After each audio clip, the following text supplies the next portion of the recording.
Hello, I'm Philip Brunelle, Artistic Director and founder of Vocal Essence and organist choirmaster at Plymouth Congregational Church in Minneapolis. So each day I've taken the music of a composer, often a composer who is alive, but today it's one in the past.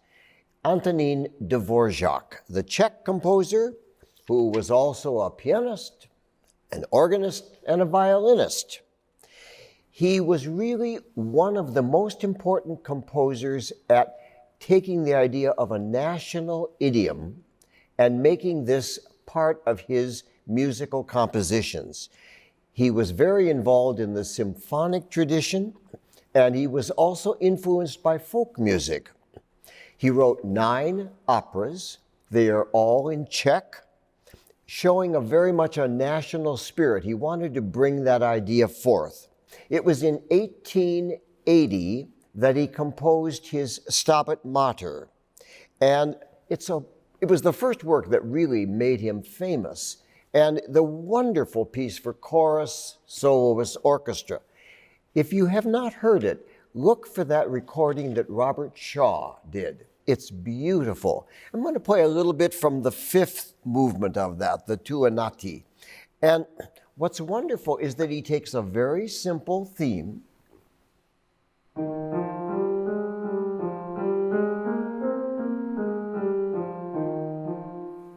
and works it back and forth, changing key, beautiful things for singing, but a lovely, wonderful thing that a master like Dvořák could do.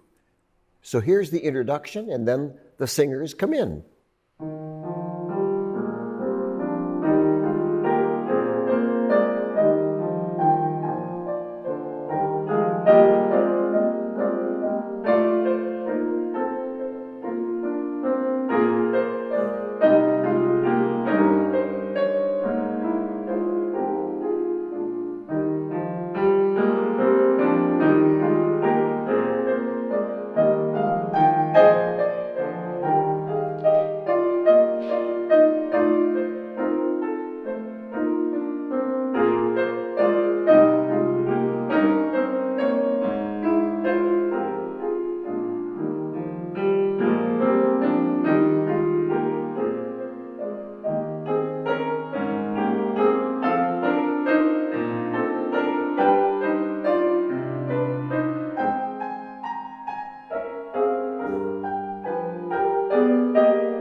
You'll notice how it switched keys a bit.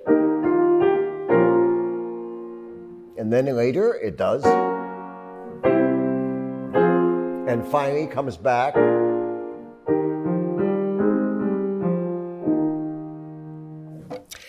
In 1892, he came to the United States. He was there for about 3 years.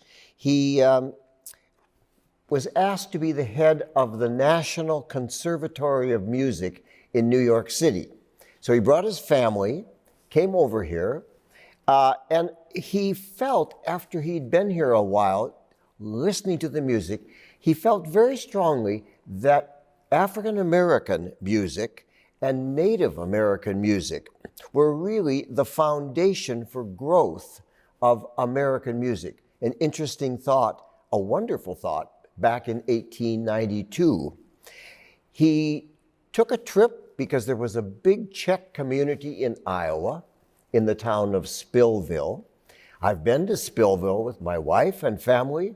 It's a charming little town. And he spent time there, and of course with all these people there who spoke the Czech language.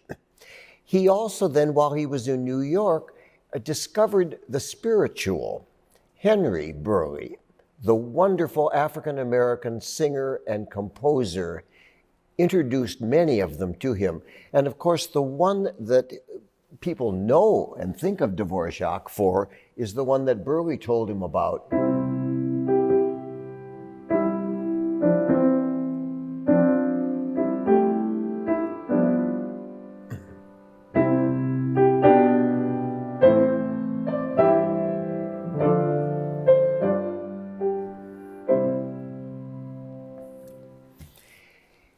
So in 1895, he went back to the Czech Republic.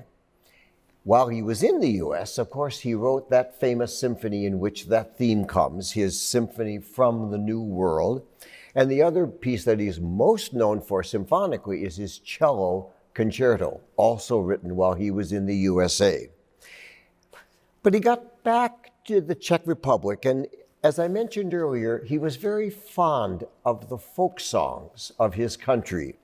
So here is just one of those charming little folk songs. This piece, which is for piano and soprano, alto, tenor, bass, it's a little folk song in which the text translates, "In the good we met, in the good we part, so, my son, we will not forget each other." Music of Antonín Dvořák.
Have a wonderful day.